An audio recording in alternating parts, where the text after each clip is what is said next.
Hi, I'm Tim. Welcome to Watchbox, and thanks for logging on. If you love this watch, email me, tmosso@thewatchbox.com. It's in the description below. It is your purchase and pricing email question line for buying this or any watch you see on any Watchbox platform. Please reach out to me directly. Email tmosso@thewatchbox.com for pricing. Today, we are discussing a spectacular 41mm rose gold Audemars Piguet Royal Oak automatic. This watch is the reference 15400OR in rose with silver white grande tapisserie dial and white diver style rubber strap. So the watch is 41 millimeters in diameter. It measures 9.8 millimeters thick, and in terms of its lug-to-lug dimension, it's actually fairly substantial, measuring 51.4 millimeters from lug to lug. But if you include these little intermediates, the end links, the total rigid distance across the wrist is 55.3. So I want you to think of this as a baby offshore rather than a large Royal Oak, as it almost does fit identically to the 42 millimeter offshore on the wrist.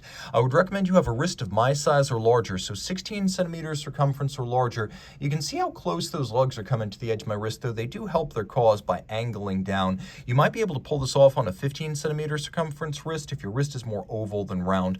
That said, it is quite low. It'll fit underneath any dress cuff or any sleeve. From over the top, you can see those lugs are right out to the edge of my wrist.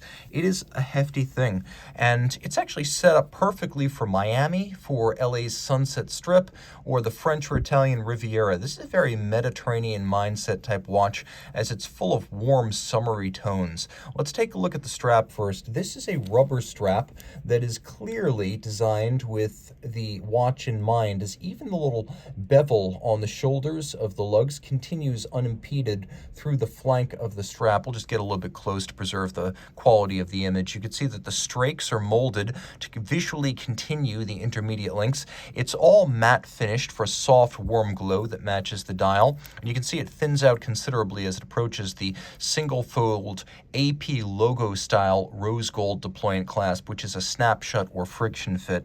Now, the strap is held to the case using screws and bars, which is an upscale arrangement that I love to see since it offers more security than spring bars. We've got a screw-down crown and a 50-meter water resistance rating, which makes this watch surface swimmable.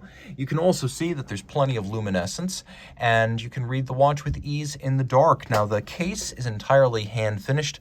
You can appreciate the number of facets and some of the details, like the hairline bevel that expands over the shoulders of the lugs but diminishes at the mid-case, the character lines that continue unbroken from the bezel through the mid-case through the case back. You can see those creases. You can appreciate the contrast between satin and polish, particularly on the rounded octagonal bezel, where you have satin, polish, and then vertical satin across the top with white gold hexagonal bezel bolts, and they are bolts with nuts on the bottom inside the case.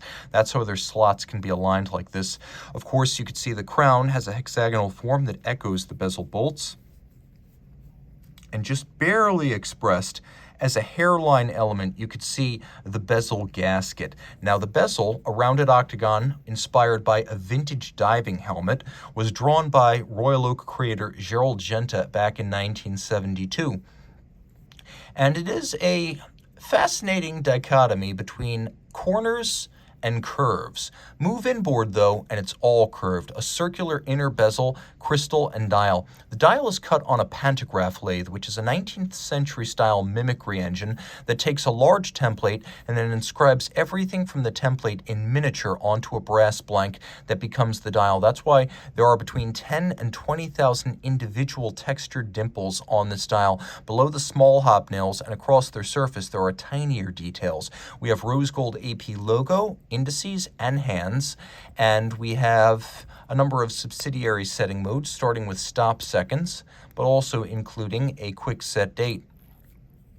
So we have this artisanally created case, an artisanally created dial with the pantograph cut, and then we have a movement on the reverse side that is an AP factory movement, and it is caliber 3120. You can see automatic winding, bidirectional winding action, ceramic rotor bearings for high efficiency, 60-hour power reserve, stop seconds, quick set date, 3 Hz beat rate, and rugged with fairly thick construction, a free-sprung gyromax style balance, and a full balance bridge. Those features making the movement particularly shock tolerant.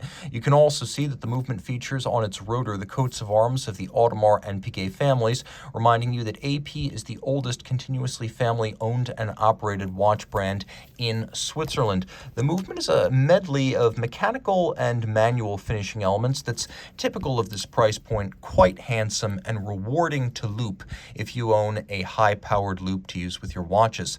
Reach out to Team Mosso at thewatchbox.com for purchase and pricing details.